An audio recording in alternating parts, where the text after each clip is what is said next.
Last client na met here sa call center. I'm tired already. Kumain ako ng lasagna and apple. Lasagna. All cheese lasagna. Yan. Nag-light dinner na ako. Pero may kakain pa ako. Siguro ano na lang, light na lang. Fruits and boiled egg na lang. Saka green tea. Medyo nagda-diet ako. Malesma ako, bumalik na naman kasi para nag-feeling ako, tapos kasi nga medyo ano na, dirt na yung itsura. Tapos nagpa-araw ako, kaya yun ano,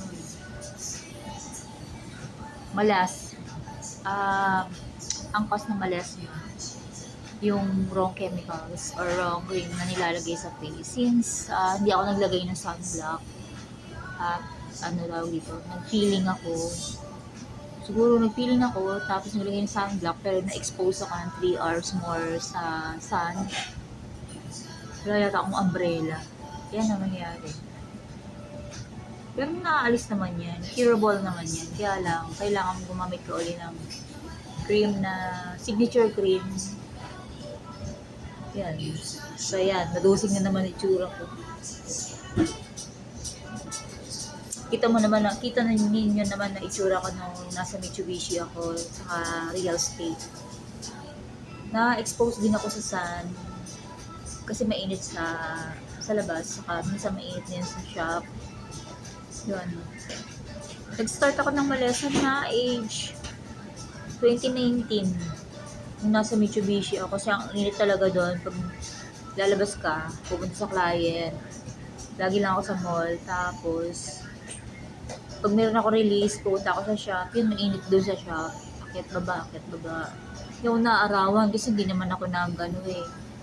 Hindi naman ako nagpo-flyering outside. Nasa mall lang ako lagi. So, ayun, tapos nag-lockdown. Nagbo-blower ako noon, pero yung buhok ko lang. Doon nag-start yung malasma ko. Ang ginagamit kong cream, maganda talaga yung,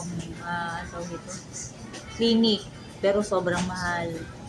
Tapos Olay, yun ang fix sa skin ko. Yung pants maganda din, pero mahina yung SPF. Kailangan pa rin talaga ng sunblock. Yung kay Bello maganda din.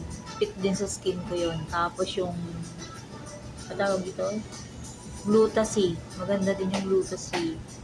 Kaya lang sobrang dami ng chemicals na yung hihina. Ayan ang yan.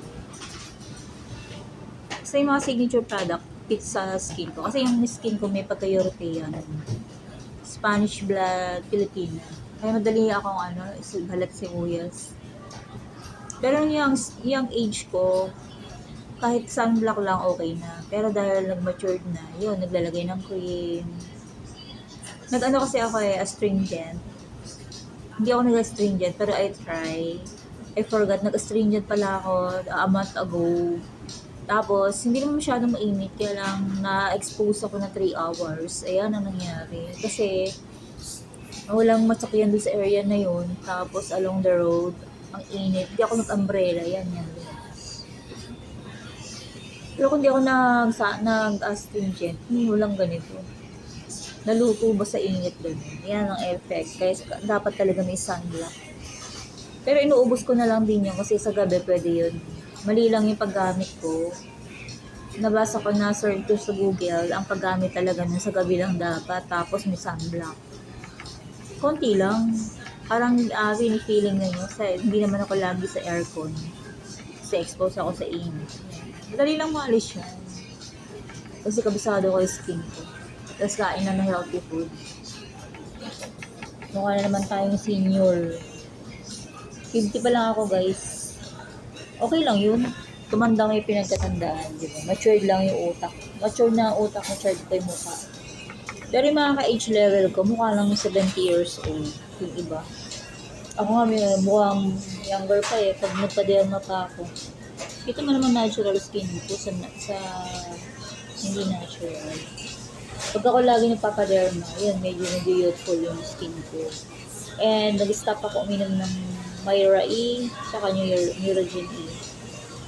Pampabata rin kasi na skin yun. Ayun o, yung itim mo. Ganun talaga, masipag eh. Kota, lagi ang lola mo. Lagi akong kumukota. Hindi dahil hindi ako nag-house to house ha. Mga corporation sa client ko. Siyempre, nag-travel ako. Yan, thank you for watching. Natik yung client ko here, malapit sa call center. Nag-snack lang muna. Please like and subscribe to my YouTube channel. Andun ko yung alas 7 na. Mga alas 7 pa raw darating ang client. So, until next vlog, tomorrow, tumayuan. Dito yung malas mo. Bye!